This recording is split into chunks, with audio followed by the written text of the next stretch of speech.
శివుడి జ్ఞాన స్వరూపమే దక్షిణామూర్తి స్వరూపం. అందుకే జ్ఞానాన్ని కోరుకునేవారు దక్షిణామూర్తిని ఆశ్రయిస్తారు. ఈ కథలో దక్షిణామూర్తి స్వరూపం విశిష్టత గురించి ఇప్పుడు తెలుసుకుందాం. వారంలోని 5వ రోజు గురువారం. బృహస్పతి గ్రహంతో సంబంధం కలిగి ఉంటుంది. ఏదైనా విద్యా ప్రయత్నాలను ప్రారంభించడానికి గురువారం శుభప్రదం. అనేక శైవ క్షేత్రాలలో గురువారం నాడు దక్షిణామూర్తికి ప్రత్యేక పూజలు జరుగుతాయి. మరి ఎంతో పవిత్రమైన విశేషమైన ఈ గురువారం రోజు దక్షిణామూర్తి కథను వింటే చాలు, ఆ స్వామి యొక్క సంపూర్ణ అనుగ్రహం మీకు లభిస్తుంది. దక్షిణామూర్తి సకల జగద్గురు మూర్తి కనుక స్వామి ఆరాధన సకల విద్యలను ప్రసాదిస్తుంది. ఐహికంగా బుద్ధి శక్తిని వృద్ధి చేసి విద్యల్ని అనుగ్రహించే ఈ స్వామి పారమార్థికంగా తత్వజ్ఞానాన్ని ప్రసాదించే దైవం. జ్ఞాన దక్షిణామూర్తి ఒక మర్రి చెట్టు కింద దక్షిణాభిముఖంగా కూర్చుని మనకు దర్శనమిస్తాడు. హిందూ గ్రంథాల ప్రకారం ఒక వ్యక్తికి గురువు లేకుంటే వారు దక్షిణామూర్తిని తమ గురువుగా భావించి పూజించవచ్చు. దక్షిణామూర్తి యొక్క అసలు కథ వింటే మీ జన్మ ధన్యమైనట్లే. దక్షిణామూర్తి పరమశివుడి యొక్క జ్ఞానగురువు అవతారం. దక్షిణామూర్తి యొక్క కథను విన్నా, చదివినా, వినిపించినా జన్మల పాపాలు తొలగిపోతాయి. అన్ని జన్మల్లో ఉన్నతమైన జన్మ మానవ జన్మ. అది జ్ఞాన సంపాదనకు, మోక్ష సాధనకు ఉత్తమమైన జన్మగా దేవతలు సహితం అంగీకరించారు. అటువంటి మానవులకు వారి జీవితంలో దుఃఖాలను తొలగించేటటువంటి జ్ఞానాన్ని ప్రసాదించేటటువంటి ఏకైక దైవం గురు దక్షిణామూర్తి. మనలో చాలామందికి దక్షిణామూర్తి ఎవరో, ఎలా ఉంటారో తెలియదు. అసలు దక్షిణామూర్తి అవతార రహస్యం చూసినట్లయితే దక్షిణామూర్తి పరమశివుడి జ్ఞానగురువు అవతారం. పరమశివుడు దక్షిణామూర్తిగా ఎందుకు ఎలా అవతరించాడో ఇప్పుడు ఈ వీడియోలో తెలుసుకుందాం. బ్రహ్మదేవుడు తన సృష్టిని ప్రారంభించినప్పుడు వేదాలను, శాస్త్రాలను సృష్టించాడు. కానీ ఒక సమస్య వచ్చి పడింది. వేదాలు ఉన్నా వాటిని అర్థం చేసుకునేవారు లేరు. జ్ఞానం ఉన్నా గ్రహించే మనసులు లేవు. ప్రపంచం సరైన దారిలో నడవడానికి గురువు అవసరం, జ్ఞానశక్తి అవసరం. అప్పుడు బ్రహ్మదేవుడి మనసులో నుంచి నలుగురు మహాపవిత్రమైన మునులు పుట్టారు. వారే సనక సనందానదులు. వారిది పిల్లల్లాంటి రూపం, కానీ జ్ఞానంలో మహర్షులు. వారికి ఒక్కటే కోరిక. అది ఏంటి అంటే ప్రపంచ సత్యం తెలుసుకోవాలి అని, పరమజ్ఞానం ఎవరి వద్దో ఉందో తెలుసుకోవాలి అని. ఆ నలుగురు మునులు లోకాలన్నీ తిరిగారు. ఆశ్రమాలు, హిమాలయాలు, దేవలోకాలు. జ్ఞానం ఉన్నవారి హృదయం కోరుకున్న పరమసత్యం మాత్రం దొరకలేదు. వారికి మాటలతో చెప్పే గురువు కాదు, మనసును జ్ఞానంతో నింపగల ఆత్మ గురువు కావాలి. ఇలా ఒకరోజు వారు ఒక పవిత్రమైన నిశ్శబ్దంలో నిండిన స్థలానికి చేరుకున్నారు. అక్కడ వటవృక్షపు నీడలో దక్షిణ దిశగా అచంచల ధ్యానంలో కూర్చుని ఉన్నాడు ఒక యోగి గురువు. ఆయన ఆత్మ, వెలుగు, ఆ ప్రశాంతత, ఆ కరుణ మునుల హృదయాన్ని వెంటనే తాకింది. వారు అప్పుడు అర్థం చేసుకున్నారు, ఇతనే మేము వెతికే ఆది గురువు అని. అతడే దక్షిణామూర్తి. ఆ నలుగురు మునులు ఆయన ముందుకు వచ్చి కూర్చున్నారు. ఆ నలుగురు ఏ ప్రశ్నలు అడగలేదు. దక్షిణామూర్తి కూడా ఏ సమాధానమో చెప్పలేదు. కానీ ఆయన శాంతి, ఆయన చూపు, ఆయన నిశ్శబ్దం వారి అజ్ఞానాన్ని ఒక్కసారిగా పారద్రోలింది. వేదాల రహస్యం వారి హృదయంలో ఉదయమై వెలిగిపోయింది. మాటల కంటే గొప్పది గురువు మౌనం. దక్షిణామూర్తి చూపు మళ్ళా ఉండే చీకట్లను తొలగిస్తుంది. భయం, సందేహం వీటన్నిటికీ ఆయనే పరిష్కారం. దక్షిణామూర్తి రూపంలోని ప్రతి లక్షణానికి ఒక అర్థం ఉంటుంది. అభయముద్ర భయాన్ని తొలగిస్తుంది. జ్ఞానముద్ర జ్ఞానాన్ని ప్రసరింపచేస్తుంది. అగ్ని అజ్ఞానాన్ని దహనం చేస్తుంది. పుస్తకం లేదా అక్షరమాల విద్య ఉపనిషత్తుల సాధనకు కారణమవుతుంది. పాదాల వద్ద అపస్మార అజ్ఞానం, అపస్మార భూదేవుడి మీద విజయం. ఎందుకు శివుడు దక్షిణ దిశగా కూర్చుని ఉంటాడు అంటే దక్షిణ దిశ మరణం, పాత కర్మలు, అహంకారం వాటికి ప్రతీక. ఆ దిశను చూసి శివుడు ఉపదేశం చేయడం అంటే అజ్ఞానం, మాయ ఇవన్నీ జ్ఞానంతో తొలగించబడతాయి అని సంకేతం. దక్షిణామూర్తి ఎందుకు గురువులకు గురువయ్యారు? ఆయన మౌన ఉపదేశం ఇచ్చిన మొదటి గురువు, ముళ్ళకు జ్ఞానమిచ్చిన గురువు కాబట్టి ఆయన్ని ఆది గురువు, గురువులకు గురువు, జ్ఞానమూర్తి అని పిలుస్తారు. శ్రీరాముడికి గురువుగా వ్యవహరించిన వశిష్ఠుడు కూడా తపస్సుతో దక్షిణామూర్తిని ప్రత్యక్షం చేసుకుని బ్రహ్మ విద్యను సంపాదించాడు. వశిష్ఠుడికి దక్షిణామూర్తి సాక్షాత్కరించిన క్షేత్రమే శ్రీకాళహస్తి. అందుకే ఇప్పటికీ ఆలయంలో ప్రవేశించగానే దక్షిణామూర్తి విగ్రహం కనబడుతుంది. ఇది జ్ఞాన ప్రధాన క్షేత్రం. ఇక్కడి శక్తి పేరు కూడా జ్ఞాన ప్రసూనాంబ కావడం విశేషం. దక్షిణామూర్తి దక్షిణాభిముఖంగా ఉంటాడు. సాధారణంగా దక్షిణ దిక్కు యమస్థానం. అందుకే అకాల మృత్యు దోషాలు ఉన్నవారు, అపమృత్యు దోషాలతో బాధపడేవారు, మొండి రోగాలతో జీవితంపై ఆశ వదిలేసుకున్నవారు దక్షిణామూర్తిని ఆశ్రయించి ప్రతి గురువారం స్వామి సమక్షంలో దీపం వెలిగించి దక్షిణామూర్తి స్తోత్రాన్ని పఠిస్తే ఆయురారోగ్య ఐశ్వర్యాలు చేకూరతాయని విశ్వాసం. ప్రతి ఇంట్లో దక్షిణామూర్తి యొక్క పటం ఖచ్చితంగా ఉండాలి. ఏ ఇంట్లో దక్షిణామూర్తి పటాన్ని ఉంచి 10 నిమిషాల రోజు ఆయన్ని చూస్తూ దక్షిణామూర్తి యొక్క స్తోత్రాన్ని పఠిస్తూ ఉంటారు. అటువంటి వారికి ఇంటిలో కష్టాలు దరిచేరవట. ఏ ఇంట్లో అయితే పిల్లలు అదే పనిగా ప్రయత్నపూర్వకంగా దక్షిణామూర్తి పటాన్ని చూస్తారు, అటువంటి పిల్లలకి 2 ఫలితాలు కలుగుతాయి. 1, అపమృత్యు దోషం తొలగిపోతుంది.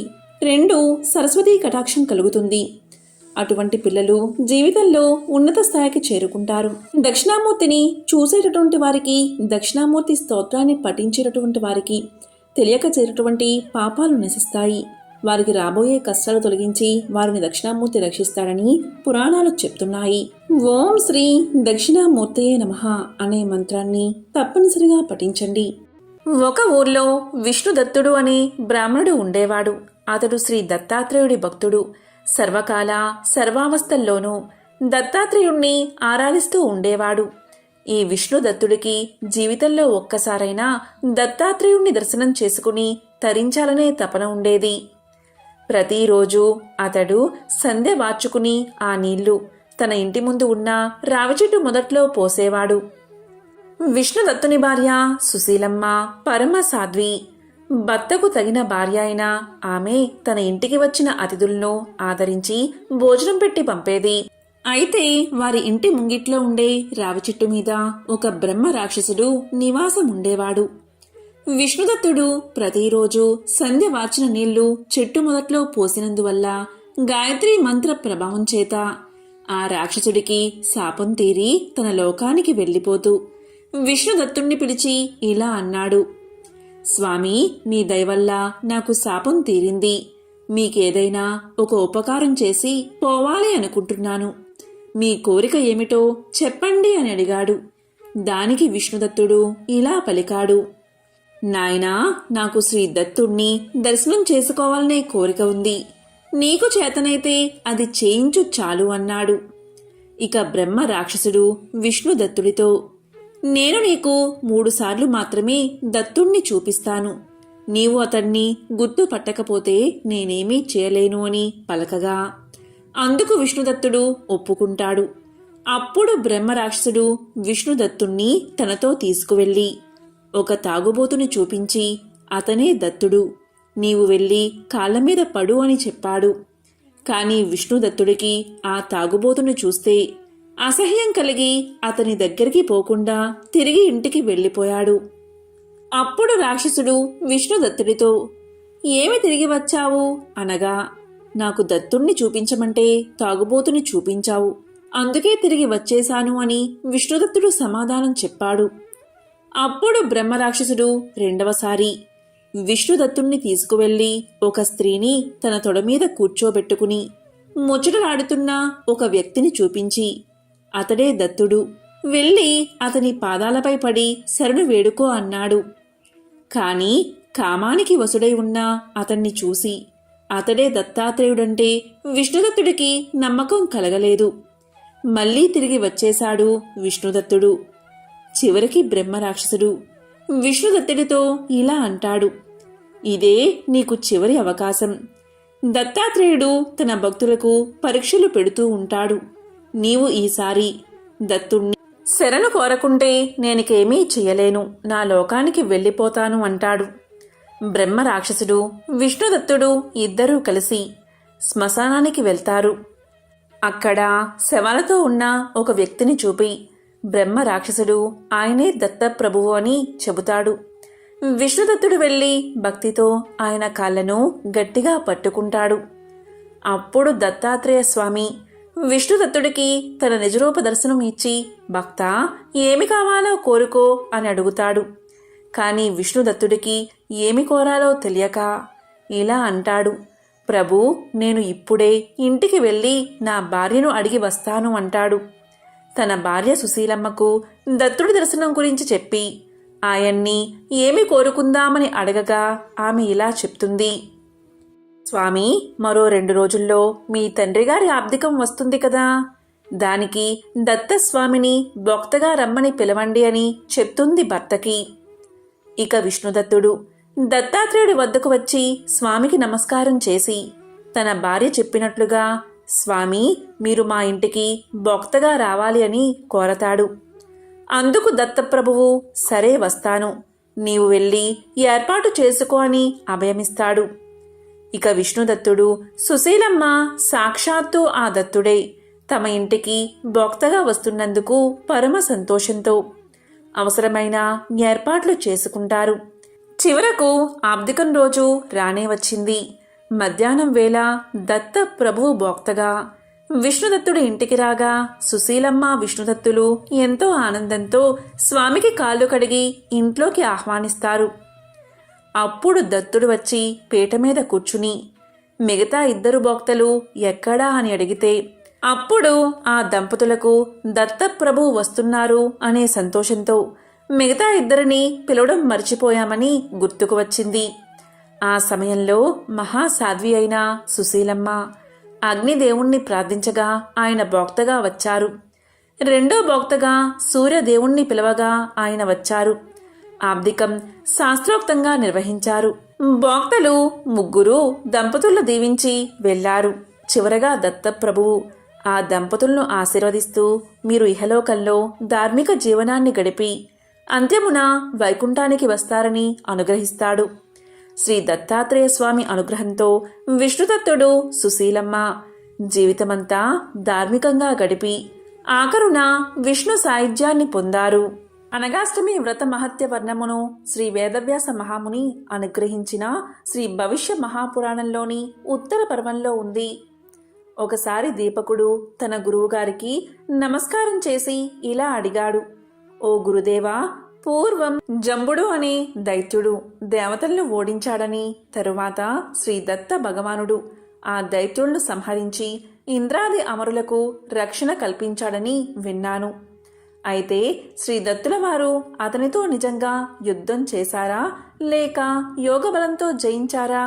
నా ఈ సందేహాన్ని నివృత్తి చేసి నాకు జ్ఞానోదయం చెయ్యండి అని దీపకుడు అడగగా గురువుగారు ఈ విధంగా పలికారు. దీపక, మంచి ప్రశ్నే అడిగావు. ఇదే ప్రశ్నను పూర్వం యుధిష్ఠిరుడు అంటే పాండవుల్లో పెద్దవాడైన ధర్మరాజు వాసుదేవుణ్ణి అడగగా అప్పుడు వాసుదేవుడు అంటే శ్రీకృష్ణుడు చెప్పిన దానిని నీకు చెప్తాను, శ్రద్ధగా విను అంటూ ఇలా చెప్పడం ప్రారంభించాడు. దత్త అవతారము. శ్రీకృష్ణుడు యుధిష్ఠిరుడికి ఈ విధంగా చెప్తున్నాడు. బ్రహ్మపుత్రుడైన అత్రి మహా తేజోశాలి, అదేవిధంగా గొప్ప ఋషి. ఆయన పత్ని అయిన అనసూయ గొప్ప పతివ్రత. వారికి కాలాంతరమున దత్తనామము గల మహాత్ముడు పుట్టాడు. ఆయన మహాతపస్సు చేయగల మహాయోగి. ఆయన విష్ణువు యొక్క అంశతో భూమి మీద ఉద్భవించాడు. ఆయనకు ప్రతిగా లోకమున ఎవ్వరూ లేరని తెలుసుకో. ఆయన భార్య పేరే అనగా. ఆవిడ ఎప్పుడూ కూడా పతిని అనుసరిస్తూనే ఉండేది. వారి 8 మంది పుత్రులు సర్వ బ్రహ్మగుణములు కలిగి ఉన్నారు. అనగా విష్ణు రూపమని, లక్ష్మీ రూపము అనగా అని తెలుసుకో. అనగుడు తన భార్యతో కలిసి యోగ విద్యను అభ్యసిస్తూ ఉండేవాడు. జంబాసుర యుద్ధ వృత్తాంతం. ఇలా ఉండగా జంబా అనే దైత్యునిచే దేవతలు పీడించబడ్డం సంభవించింది. బ్రహ్మ వల్ల లభించిన వరప్రసాదంతో జంబుడు అమరావతికి వెళ్లి 100 దివ్య వర్షాలు యుద్ధం చేశాడు. ఈ సంగ్రామంలో పాతాళ లోకంలోని రాక్షసులను కూడా కలిశాడు. అసంఖ్యాకమగు దైత్య దానవ రాక్షస సైన్యంతో యుద్ధం జరుగుతూ ఉంది. వారిచే ఓడించబడిన ఇంద్రుడు మరియు మిగతా దేవతలు తమ స్థానాలు వదిలి 10 దిక్కులకు తరిమివేయబడ్డారు. ముందువైపు ఇంద్రాది దేవతలు భయంతో పలాయనం చేస్తూ ఉండగా వెనుకగా జంబ దైత్యుడు వెంబడిస్తూ ఉన్నాడు. అంటే జంబాసురుడు వెంబడిస్తూ ఉన్నాడు.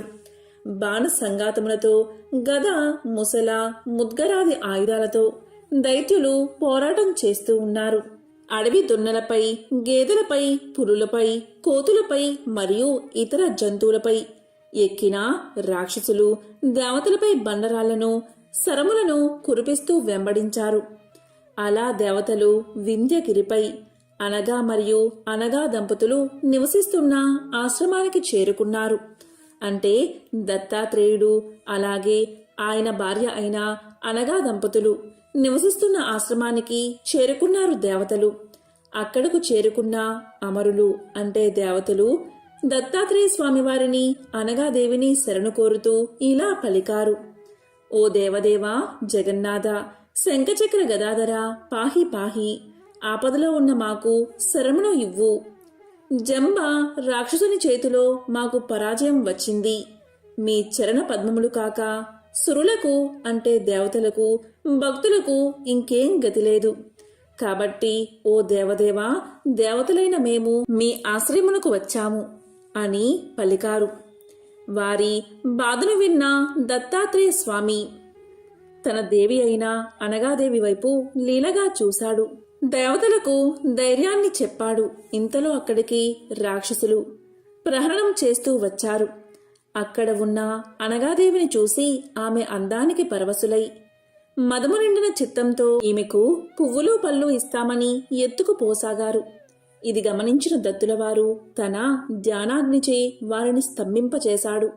అనగాదేవి తన తపోశక్తిచే రాక్షసులను శక్తిహీనులుగా మార్చేసింది. నిస్తేజముతో శక్తి క్షీణించిన రాక్షసులను చూసి దేవతలు వారిపై ప్రహణము చేశారు. కత్తులతో, శూలములతో, త్రిశూలములతో, గదలతో దేవతలు దాడి చేస్తూ ఉండగా ఆ బాధ భరించలేక రాక్షసులు ఏడవడం మొదలుపెట్టారు. అసురులు దేవ శస్త్రములచే మరియు జంబుడు ఇంద్రునిచే సంహరించబడ్డారు. అటు తర్వాత దేవతలు తమ స్వరాజ్యములకు చేరుకున్నారు. అందరూ తమ నిజపురాలకు చేరుకున్నారు. ఈ మహిమను రాక్షసులు, మునులు, దేవర్షులు కొనియాడారు. హరిసూతుడు సౌనకాది మునులకు ఇలా తెలియచేశాడు: సౌనకాది మునులారా, బ్రహ్మదేవుడు కలికి చెప్పిన గురు శిష్యుల సంభాషణ మీకు వివరిస్తాను. శ్రద్ధగా వినండి. గురువు అంటే త్రిమూర్తి స్వరూపుడు అని, గురుభక్తి, గురుసేవయే భుక్తిముక్తి దాయకమని పురాణాలు చెప్తున్నాయి. అటువంటి గురు దత్తాత్రేయుడి చరిత్రను వినాలని మీకు కోరిక కలగడం మీ పూర్వ పుణ్య విశేషం. చెబుతాను వినండి అని సూతుడు ఇలా చెప్పడం ప్రారంభించాడు. కొన్నాళ్ల కిందట గురుకులాలు ఉండేవి. అలా ఒకానొక గురుకుల ఆశ్రమంలో ఒక గురువుగారు ఉండేవారు. ఆయన పేరు వేద ధర్ముడు. ఆయన సర్వశాస్త్ర కోవిదుడు, జ్యోతిష్య శాస్త్రంలో దిట్ట. ఈయన ఎందరో పిల్లలను చెరదీసి ఆయన వద్దే ఉంచుకుని భోజనం పెట్టి ఆశ్రయం కల్పించి ఆయనకొచ్చిన విద్యలన్నిటినీ నిస్వార్థంగా బోధిస్తూ ఉండేవాడు. అలా ఈయన వద్ద కౌత్సుడు అనే ఒక శిష్యుడు ఎంతో గురుభక్తితో ఉంటూ విద్యను అభ్యసిస్తూ తను కూడా జ్యోతిష్య శాస్త్రంలో పట్టు సాధించాడు. చదువు ముగిసిపోయాక శిష్యులంతా స్నాతక సభ ముగించుకుని గురువుని, ఆశ్రమాన్ని వదిలి వెళ్లిపోయేవారు. అలా కౌత్సుని విద్య కూడా చివరికి వచ్చేసిన సందర్భంలో ఒకసారి గురువుగారు ఏదో పనిమీద ఊరు వెళుతూ ఆశ్రమ బాధ్యతలంటినీ కౌత్సునికి అప్పగించి వెళ్లారు. ఆయన తిరిగి వచ్చేసరికి ఆయన లేని లోటు లేకుండా అన్నీ యథావిధిగా జరుగుతూ ఉండడం చూసి ఎంతో సంతృప్తితో ఆనందించారు గురువుగారు. ఇదిలా ఉండగా స్నాతక సభ జరిగే రోజు రానే వచ్చింది. అందరూ గురువుగారితో తమకున్న అనుబంధాన్ని చెప్పుకుని ఆయన వద్ద ఆశీర్వచనాలు తీసుకుని తమ తల్లిదండ్రులతో తమ తమ ఇళ్లకు వెళ్లిపోయారు. ఈ కౌత్సుడు మాత్రం నోరు మెదపలేదు. తల్లిదండ్రులు ఎంత బ్రతిమాలినా వాళ్లతో వెళ్లడానికి విముఖత చూపించాడు. చేసేది లేక అతని తల్లిదండ్రులు వెళ్లిపోయారు. గురువుగారు కౌత్సుని పిలిచి తను మాత్రం వెళ్ళకపోవడానికి కారణం ఏమిటని అడుగుతాడు. అప్పుడు కౌత్సుడు బోరున విలపిస్తూ, గురువుగారు, మీరు పొరుగురు వెళ్లినప్పుడు మీరు నేర్పిన జ్యోతిష్య విద్యతో మీ జాతకం చూశాను. ఈ కార్తీక మాసం 15 రోజుల్లో తమకి దారుణమైన కుష్ఠరోగం రాబోతుందని మీ గ్రహస్థితి చెబుతోంది. నాకు చదువు నేర్పించి తిండి పెట్టిన మిమ్మల్ని కష్టమైన కాలంలో వదిలి వెళ్ళలేను. కనుక మీతోనే ఉండి సేవలు చేసి మీరు ఆరోగ్యవంతులు అయిన తర్వాతే వెళతాను. అప్పటిదాకా మిమ్మల్ని వదిలిపోను అన్నాడు. అది విన్న గురువుగారు ఆశ్చర్యం, ఆనందం, దుఃఖం అన్నిటినీ కలగలిపిన ఒక అనుభూతితో ఆనంద బాష్పాలు రాల్చారు. కౌత్సుడు మాత్రం ఈయనకి ఆ వ్యాధి రాకుండా ఏమేం చెయ్యాలో ఆలోచించి గురువు గారితో ఫలానా జపాలు, పూజలు, యాగాలు చేద్దాం, తద్వారా మీకు రోగం రాదు అంటాడు. దానికి గురువుగారు ప్రారబ్ధం భోగతో నచ్చేత్ అన్నట్లుగా ప్రారబ్ధం అన్నది ఎప్పుడైనా అనుభవించాల్సిందే. కనుక ఇప్పుడు అనుభవించి నేను విముక్తుణ్ణి అవుతున్నాను అన్న ఆనందంతో ఉన్నాను. కనుక నువ్వు బాధపడకు అంటారు. అప్పుడు గురువుగారి మాటను కాదనలేక కాశీలో పాపం చేసినా పుణ్యం చేసినా రెట్టింపు ఫలం వస్తుంది అంటారు. కనుక మనం అక్కడికి వెళ్లి పుణ్యకార్యాలు చేద్దాం, తద్వారా మీరు త్వరగా కోలుకుంటారు అంటాడు కౌత్సుడు. సరే అని గురు శిష్యులు ఇద్దరూ అక్కడికి ప్రయాణమవుతారు. కాశీ వెళ్లిన తరువాత అక్కడ విద్యాదానం చేయడం, శివ పంచాక్షరి మంత్రాన్ని జపం చేయడం, చేతనైనంతలో ఇతరులకి సహాయ సహకారాలు చేయడం, ఇలా ఎన్నెన్నో మొదలుపెట్టాడు కౌత్సుడు. మిట్ట మధ్యాహ్నం కాళ్ళకి చెప్పులు లేకుండా జోలె పట్టుకుని తిరిగి తిరిగి అన్నాన్ని తెచ్చి గురువుగారికి పెట్టి తాను తినేవాడు. ఒక్కోసారి గురువుగారు ఆయన తినక, తిననీయక అన్నాన్ని విసిరేసేవారు. చీటికి మాటికి కౌత్సుణ్ణి కొట్టడం, తిట్టడం చేయడం, చెదిరించుకోవడం వంటివి చేసేవారు. అయినా కూడా ఎక్కడా విసుక్కోకుండా గురువుగారికి వ్యాధి ముదిరి మరింత బాధపెడుతుంది కాబోలు. పల్లెత్తు మాటానని ఈయన ఇలా ప్రవర్తించడానికి కారణం అదే అనుకుంటా అని మరింత సేవలు చేసేవాడు కౌత్సుడు. కౌత్సుడి గురుభక్తిని గమనిస్తున్న బ్రహ్మ, విష్ణు, మహేశ్వరులు ఒక పందెం వేసుకున్నారు. మన ముగ్గురిలో ఎవరు కౌత్సుణ్ణి గురువుగారి వద్ద నుంచి పంపుతారో వారే మనలో గొప్పవారు అని అనుకున్నట్లుగా ముందుగా బ్రహ్మ మారు వేషంలో వచ్చి ఇలా పలికాడు. నువ్వు కాశీ వచ్చినప్పటినుంచి చూస్తున్నాను. ఎందుకాయన దగ్గర అన్ని మాటలు పడుతూ ఉంటావు? పెద్దవాణ్ణి చెప్తున్నాను, నా మాట విని వేరే గురువును చూసుకుని వెళ్ళిపో అన్నాడు. దానికి కౌత్సుడు ఇలా పలికాడు. గురువుని, అదే ఇటువంటి పరిస్థితుల్లో బాధపడుతున్న ఆయన్ని వదిలేయమని చెప్తున్నా మీరు పెద్దవారు ఎలా అవుతారు? మీరు మా గురువుగారి పరిస్థితుల్లోనే ఉంటే శిష్యుడు వదిలి వెళ్లిపోవాలి అని అనుకుంటారా అనేసరికి బ్రహ్మనోట మాట రాక వెళ్లిపోతాడు. తరువాత విష్ణువు మారువేషంలో వస్తాడు. కౌత్సుడితో ఇలా పలుకుతాడు. రోగంతో ఉన్న గురువుగారికి సేవ చేస్తున్నందుకు నిన్ను మనస్ఫూర్తిగా అభినందిస్తున్నాను. కాని చేసిన మేలు మరిచే కృతజ్ఞుడికి సేవ చేస్తే పాపం కూడా వస్తుంది. కనుక ఆయన్ని వదిలి వెళ్ళిపో అంటాడు. దానికి కౌత్సుడు ఇలా సమాధానం చెప్తాడు. కృతజ్ఞత అన్నది ఏదైనా ఉంటే ఇటువంటి సమయంలో వదిలి వెళ్లిపోతే నాదవుతుంది, కాని నన్ను చేరదీసి భోజనం పెట్టి నా నుండి ఏమీ ఆశించకుండా తన విద్యనంతా దారపోసిన ఆయంది కాదు అనేసరికి విష్ణువు వెనుతిరుగుతాడు. ఇక ఈశ్వరుడు మారు వేషంలో వెళ్లి ఇలా పలుకుతాడు. కౌత్స, మానవ సేవే మాధవ సేవ అన్నమాట వాస్తవమే. కాని ఇలా చీత్కారాలు పొందుతూ ఎందుకు? తను తినడం మానేయడమే కాక నువ్వు తినే వీలు కూడా లేకుండా అన్నం నేలపాలు చేయడం తప్పు కాదా? నువ్వు దూరమైతేనే నీ విలువ తెలిసొస్తుంది. కనుక కొన్నాళ్ళు దూరంగా ఉండు అంటాడు. దానికి కౌత్సుడు సాష్టాంగపడి ఇలా సమాధానం చెప్తాడు. తిండికి లేక బాధపడే నాకు తిండి పెట్టడమే ఎక్కువ. పైగా జీవితమంతా తిండిని పొందగల వీరునిచ్చే విలువైన విద్యని నాకు దారపోశారు.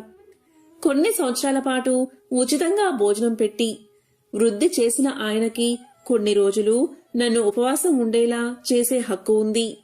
కనుక మహానుభావా, వీలైతే నాకొక సాయం చెయ్యండి. మీ ముందు ఇంకో ఇద్దరు వచ్చారు. మీరిక్కడే కాపలా ఉండి ఇలాంటి అనవసరమైన నీతులు మరెవరూ చెప్పకుండా చెయ్యండి చాలు అన్నాడు కౌత్సుడు. అంతే ఆ ముగ్గురు ఇతని గురుభక్తికి మెచ్చి, కౌత్సా, మేము త్రిమూర్తులం, నీ గురుభక్తికి మెచ్చాం. మేము పెట్టిన పరీక్షల్లో నువ్వు నెగ్గి నీ అపారమైన గురుభక్తిని చాటుకున్నావు. నీకు మోక్షాన్ని ప్రసాదిస్తాము అని పలికారు. దానికి ఆనందించిన కౌత్సుడు ఇలా చెప్పాడు, ఓ త్రిమూర్తులారా, దత్తాత్రేయ స్వరూపమా, మీ దర్శన భాగ్యం నా అదృష్టం. మీ గురించి నాకు చెప్పింది మా గురువుగారే. ఇప్పుడు మీ దర్శన భాగ్యం కలిగించింది కూడా ఆ గురువుగారే. కనుక నాకు నా గురువే బ్రహ్మ, నా గురువే విష్ణువు, నా గురువే మహేశ్వరుడు, మీ ముగ్గురునే సృష్టించిన ఆ పరబ్రహ్మ ఎవరైతే ఉన్నారో ఆయన కూడా నాకు నా గురువే. అందువల్ల నాకు మోక్షానికి అర్హత వచ్చింది అంటే నాకు ఇన్ని నేర్పించి ఇంతలా తీర్చిదిద్దినా మా గురువుగారికి కూడా ఆ అర్హత ఉన్నట్లే కనుక ఆయనకే ఇవ్వండి అన్నాడు కౌత్సుడు. ఇటువంటి గురుభక్తి ఉన్నందుకు శిష్యుణ్ణి, అటువంటి గొప్ప శిష్యుణ్ణి తయారు చేసినందుకు గురువుని, ఇద్దరినీ మెచ్చిన త్రిమూర్తులు ఇద్దరికీ మోక్షాన్ని ప్రసాదించారు అంటూ ఈ కథను సూతుడు సౌనకాది ముళ్లకు తెలియచేశాడు. దత్త పురాణంలోని మరొక విశేషమైన కథను ఇప్పుడు తెలుసుకుందాం. ప్రతిష్టానపురంలో ఒక బ్రాహ్మణుడు ఉన్నాడు. అతను జ్ఞాన విజ్ఞాన పారంగతుడు. ఆయనకు లేకలేక ఒక మగబిడ్డ జన్మించాడు. ఆ బిడ్డడు పుట్టినప్పటి నుంచి ఏ చైతన్యమూ లేకుండా ఒక జడ పదార్థంలాగా ఉంటున్నాడు. శారీరక ఎదుగుదల ఉంది కాని మానసిక చైతన్యం కనిపించడం లేదు. వీధిలోకి రాడు, ఎవరితోనూ కలవడు, ఆటపాటలు లేవు. పెడితే తింటాడు, పెట్టకపోతే పస్తుంటాడు. ఇది తినొచ్చు, ఇది తినకూడదు, ఇంత తినొచ్చు, ఇంత తినకూడదు అనే విచక్షణ జ్ఞానం లేదు. మలమూత్రాలకు తేడా లేదు. నిలబడి ఉంటే నిలబడ్డ చోటే, కూర్చుంటే కూర్చున్న చోటే, పడుకుంటే పడుకున్న చోటే అన్నీను.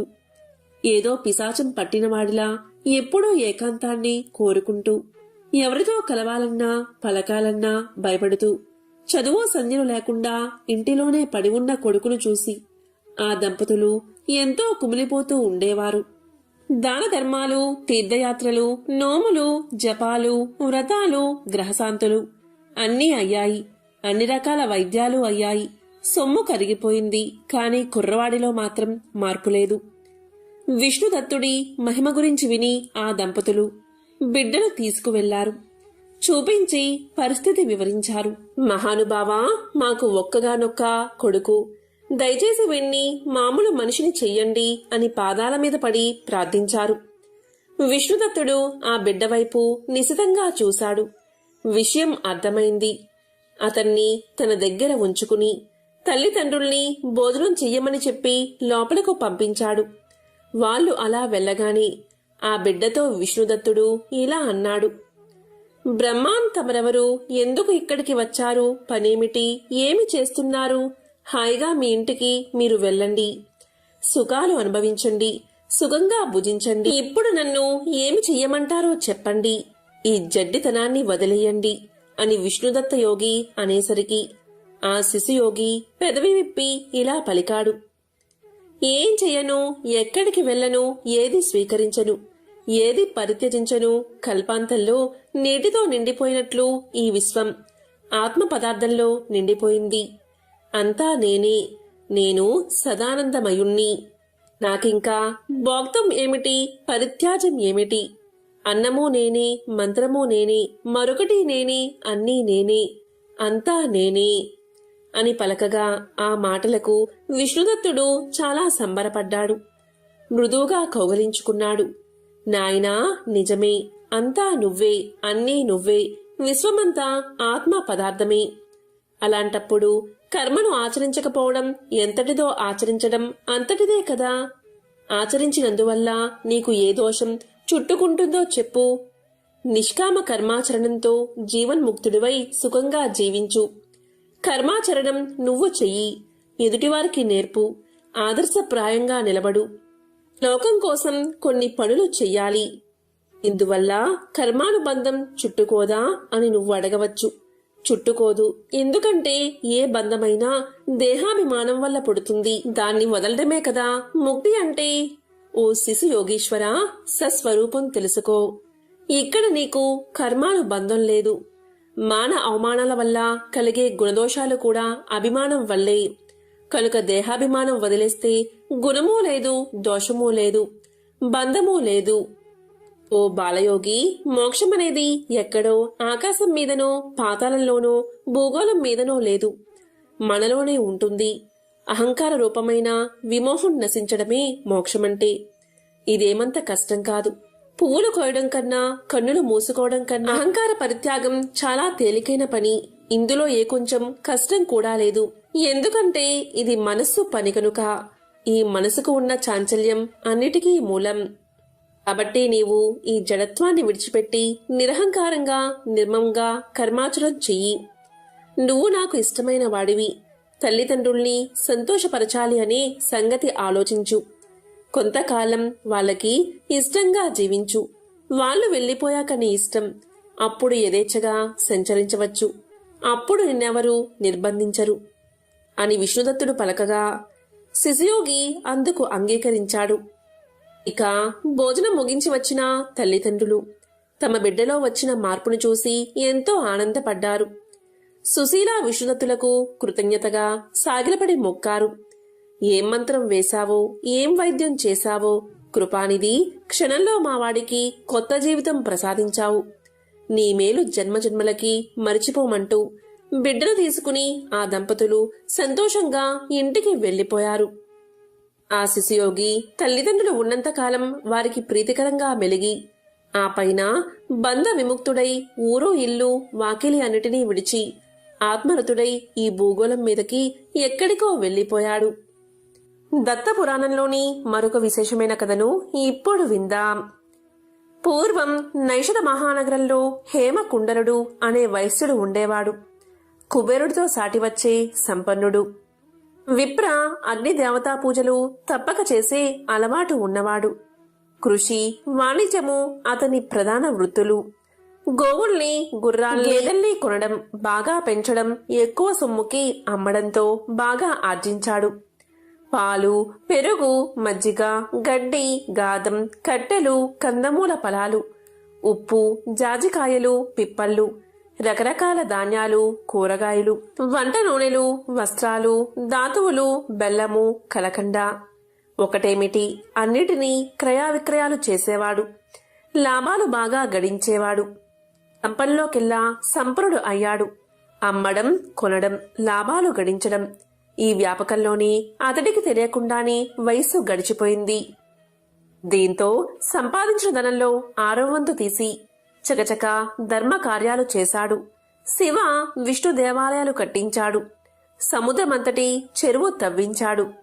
ఉదయం నుంచి సాయంకాలం వరకు నిత్యము నిరతాన్న దాన పథకం అమలు చేశాడు. చివరికి యావజ్జీవ ప్రాయచిత్తం కూడా యథావిధిగా జరిపించుకున్నాడు. యోగ్యులు, సమర్థులు అయిన తన కుమారులు శ్రీకుండల, వికుండలకు ఇద్దరికి ఇల్లు, వాకిలి, మిగతా సంపద అంతా అప్పగించి అతను తన భార్యతో కలిసి వానప్రస్థానికి వెళ్లిపోయాడు. అక్కడ గోవిందనామస్మరణ చేస్తూ తపో నియమాలతో దేహాన్ని కృశింపచేసి ఒక శుభగడియలో విష్ణు సాయుధ్యాన్ని చేరుకున్నాడు. కొడుకుల హయాం వచ్చింది. దానధర్మాలు బందైపోయాయి. సహాయ సహకారాలు అంతరించిపోయాయి. అహంకారము, అతిశయము ఇబ్బడి ముబ్బడిగా వచ్చిపడ్డాయి. అన్నదమ్ములిద్దరూ దుర్వ్యసనాల్లో పూర్తిగా చిక్కుకుపోయారు. తల్లి చెప్పినా, బంధువర్గం చెప్పినా, హితం కోరి తండ్రి స్నేహితులు ఎంతమంది చెప్పినా వారు మాట వినలేదు. ఎవ్వర్నీ దగ్గరికి చేరనివ్వలేదు. గానా బజానాలతో, మేజువాణీలతో, విటవిటి గోష్ఠులతో, తందానగాలతో రేయింబవళ్ళు ఒక్కలాగా గడుపుతున్నారు. 100 ఇవ్వవలసిన చోట 1000 విసిరేవారు. ఎప్పుడూ కూడా సభ్య సమాజం కోసం ఖర్చు పెట్టేవారు కాదు. బ్రాహ్మణ ముఖతః ఎప్పుడూ ఖర్చు పెట్టలేదు. సర్వపాప వినాశకుడైన శ్రీ మహావిష్ణువు సమార్చన కోసం అస్సలు ఖర్చు చేయలేదు. కాని ధనమంతా ఖర్చయిపోయింది. వాళ్ళకే తెలియకుండా వేల సందుల్నుంచి జారిపోయింది. తమ తండ్రి దశాబ్దాలు శ్రమపడి కూడబెట్టిన సొమ్మును కొడుకులిద్దరూ 2 ఏళ్లలో ఖర్చు పెట్టేశారు. అలవాట్లకు, అవసరాలకు ధనం కావాల్సి వచ్చింది. స్థిరాస్తులు కరిగిపోయాయి. ఆ తరువాత ఆభరణాలకు, విలువైన సామాగ్రికి కాళ్లు వచ్చాయి. ఇంతకాలము తమ చుట్టూతా చేరి భజన చేసిన బృందాలన్నీ మాయమైపోయాయి. అందరూ వెళ్లిపోయారు. అన్నదమ్ములిద్దరే మిగిలిపోయారు. ఆ ఇంటిలో ఆకలికి ఇవేమీ తెలియవు కదా. దీంతో వారు ఇరుగు పొరుగు ఇళ్లల్లో చిన్న చిన్న దొంగతనాలు చేయడం మొదలుపెట్టారు. ఇది నలుగురికి తెలిసి చీచీ అన్నారు. లోకానికి భయపడి, రాజదండనికి భయపడి అన్నదమ్ములిద్దరూ ఊరు వదిలి అడవికి పారిపోయారు. అక్కడ జంతువుల్ని వేటాడి పక్షుల్ని సంహరించి పళ్ళు ఫలాలు తిని కొన్ని సంవత్సరాలు హాయిగా గడిపారు. దీంతో ఆ వైశ్య కుమారులిద్దరూ బెల్ల వీరుల్లా తయారయ్యారు. మనసులోని కోమలత్వం పోయి క్రూరత్వం చోటు చేసుకుంది. చిట్టిపుట్టి జంతువుల్ని విడిచిపెట్టి సింహ శార్దూలాల్ని వేటాడడం మొదలుపెట్టారు. ఇద్దరూ పోటీ పెట్టుకుని క్రూర మృగాల్ని వేటాడి ఆనందించేవారు. ఒకరోజు శార్దూలాన్ని వెంట తరుముతూ శ్రీకుండలుడు ఒక గుహలోకి ప్రవేశించాడు. మరో క్రూర మృగాన్ని వేటాడుతూ వికుండలుడు మరొక గుహలోకి ప్రవేశించాడు. అంతే, గుహ నుంచి బయటకు రాలేదు ఇతను. ఆ గుహ నుంచి అతను బయటకు రాలేదు. అన్నదమ్ములిద్దరూ ఇంకా కలుసుకున్నదీ లేదు. పెద్దవాడు పులికి, చిన్నవాడు పాము కాటుకి బలైపోయారు. వింత ఏమిటి అంటే ఆ పాపిష్టులిద్దరూ ఒకే రాత్రి ఒకే సమయంలో చనిపోయారు. ఇక యథావిధిగా యమదూతలు వచ్చారు. వారిద్దరినీ బంధించి యముడి సన్నిధికి తీసుకుపోయారు. యమధర్మరాజు చిత్రగుప్తుణ్ణి అడిగి వీరి వివరాలు అడిగి తెలుసుకున్నాడు. పెద్దవాణ్ణి రౌరవ నరకంలోకి, చిన్నవాణ్ణి స్వర్గంలో వదిలిరమ్మని ఆజ్ఞాపించాడు. యమదూతలు ముందు మొదటి పని చేశారు. రెండో వాణ్ణి స్వర్గానికి తీసుకుని వెళ్తున్నారు. అప్పుడు చిన్నవాడైన వికుండలుడు ఇలా పలికాడు: ఓ యమదూతలారా, నేను ఏ సత్కర్మలు చేశాను నాకేమీ తోచట్లేదు. అన్నగారితో సమానంగా అన్ని పాపాలు చేశాను. అన్నగారితో సమానంగా దుర్మరణం పాలయ్యాను. అన్నతో సమానంగా యమదర్శనం చేశాను. అందువల్ల అన్నగారితో సమానంగా రౌరవ నరకం తక్కాలి కదా. మరి నాకు ఈ స్వర్గప్రాప్తి ఏమిటి? ఇక్కడ ఏ పొరపాటు జరిగిందో ఎంతకీ అర్థం కావడం లేదు అని చిన్నవాడు పలకగా యమదూత ఇలా సమాధానం చెప్పాడు: ఓ వికుండలా, నువ్వు చేసిన సుకృతం నీకు తెలియదు, నాకు తెలుసు, చెబుతాను విను. ఒకనాడు నీవు క్రూర జంతువులు వేటాడుతూ అడవిలోకి వెళ్ళావు. మళ్లీ నీ అన్నగారిని కలుసుకోలేదు. నీకు గుర్తుందా? ఆ అడవిలో తిరుగుతూ యమునా నదికి దక్షిణం ఒడ్డున సుమిత్రుడి ఆశ్రమంలోకి వెళ్ళావు. అతను హరిమిత్రుడి కొడుకు, వేదాంగ పారంగతుడు, బ్రహ్మజ్ఞాని, జితేంద్రియుడు. ఆ పుణ్యప్రదమైన ఆశ్రమంలో ఆ మహానుభావుడితో నీవు సఖ్యం చేశావు. సత్సాంగత్య ప్రభావంతో నువ్వు మాఘమాసంలో స్నానాలు ఆచరించావు. యమునా నదిలో కాలింది పుణ్యజలాలలో పాప ప్రాసిని అనే సార్థకనామధేయం గల రేవులో నువ్వు చేసిన మొదటి స్నానానికి సర్వపాప విముక్తుడివి అయ్యావు.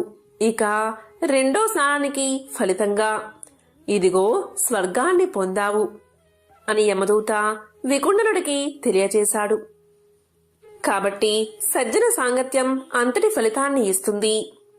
ఎంతో పవిత్రమైన ఈ కథను విన్నవారికి సకల శుభాలు కలుగుగాక. దత్తాత్రేయుడి సంపూర్ణ అనుగ్రహం కలుగుతుంది. ఇక దత్త పురాణంలోని సతీ సుమతి కథ ఇప్పుడు తెలుసుకుందాం. పూర్వం ప్రతిష్టానపురంలో కౌశికుడు అనే బ్రాహ్మణుడు ఉండేవాడు. అతని అదృష్టం కొద్దీ సుమతి భార్యగా లభించింది. కౌశికుడు ఎంత కోపిష్టివాడో అతని భార్య అయిన సుమతి అంత శాంత స్వభావం కలది. కౌశికుడు నిత్యం బయట తిరుగుతూ ఇతర స్త్రీల పట్ల అధికంగా వ్యామోహాన్ని కలిగి ఉండేవాడు. దానికి విరుద్ధంగా సుమతి మహాపతివ్రత. కౌశికుడు ఎక్కువగా చెడు తిరుగులు తిరగడంతో కుష్ఠరోగం తెచ్చుకున్నాడు. అయినప్పటికీ సుమతి మాత్రం అతన్ని వదలకుండా దైవంలాగే సేవ చేసుకుంటూ తన జీవితాన్ని గడుపుతూ ఉంటుంది. ఇలా ఉండగా కౌశికుడు ఒకనాడు వేశ్యకాంతను చూస్తాడు. తనను ఆమె దగ్గరకు తీసుకువెళ్లాల్సిందిగా నిత్యం తన భార్యను వేధిస్తూ ఉండేవాడు. దాంతో సుమతి ఒకరోజు వేశ్య దగ్గరకు వెళ్లి వేశ్యను ఒప్పిస్తుంది. అప్పుడు సుమతి తన భర్తను భుజాలపై ఎక్కించుకుని వేశ్య ఇంటికి తీసుకుపోతూ ఉండగా దారిలో ఒకచోట కౌశికుని కాలు చీకటిలో ఒకరికి తగులుతుంది. అయితే కాలు తగిలిన వ్యక్తి మాండవ్యముని. మాండవ్యమునికి కౌశికుడి కాలు తగలడంతో మాండవ్యముని కోపంతో ఇలా శపిస్తాడు: నన్ను బాధించిన నీ శరీరం సూర్యోదయం అయ్యేలోపు 1000 ముక్కలు కావాలి అని శపిస్తాడు. అక్కడే ఉన్న సుమతి మాండవ్యముని శాపం విని ఇలా అంటుంది. నా భర్త చనిపోకుండా ఉండాలి అంటే అసలు సూర్యోదయమే కాకుండా ఆగిపోవాలి అని కోరుకుంటుంది. ఆమె కోరిక నెరవేరి సూర్యోదయం కాకుండా అలాగే ఉండిపోతుంది. లోకమంతటా ఒక్కసారిగా తలకిందులు అయిపోతుంది. అప్పుడు బ్రహ్మాది దేవతలు, తల్లి, సూర్యోదయం కాకపోవడం వల్ల లోకాలన్నీ తల్లడిల్లిపోతున్నాయి. నీ భర్త చనిపోకుండా మేము అతన్ని రక్షించి ఆరోగ్యవంతుణ్ణి సుగుణవంతుణ్ణి చేస్తామని చెబుతారు. దాంతో సుమతి తన శాపాన్ని ఉపసంహరించుకుని సూర్యోదయం కావాల్సిందిగా అనుమతించింది. అలా సూర్యోదయం కాగానే కౌశికుడు మరణిస్తాడు. వెంటనే అనసూయ అక్కడికి చేరుకుని అతన్ని పునర్జీవితుణ్ణి చేస్తుంది. దాంతో అతడు నవ మన్మధుడిగా మారి భార్యతో కలిసి బ్రహ్మాది దేవతలను స్తుతించడం మొదలు పెడతాడు. పాతివ్రత్యం అంతటి శక్తివంతమైనది, ఎంతో పవిత్రమైన విశేషమైన ఈ రోజు ఈ కథను విన్నా, చదివినా, చెప్పినా, వినిపించినా జన్మల పాపాలు తొలగిపోతాయి. కోటి జన్మల మహాపుణ్యం మీకు కలుగుతుంది. ఓం నమః శివాయ. ఓం నమో నారాయణాయ. ఓం శ్రీ గురు దత్తాత్రేయ స్వామినే నమః.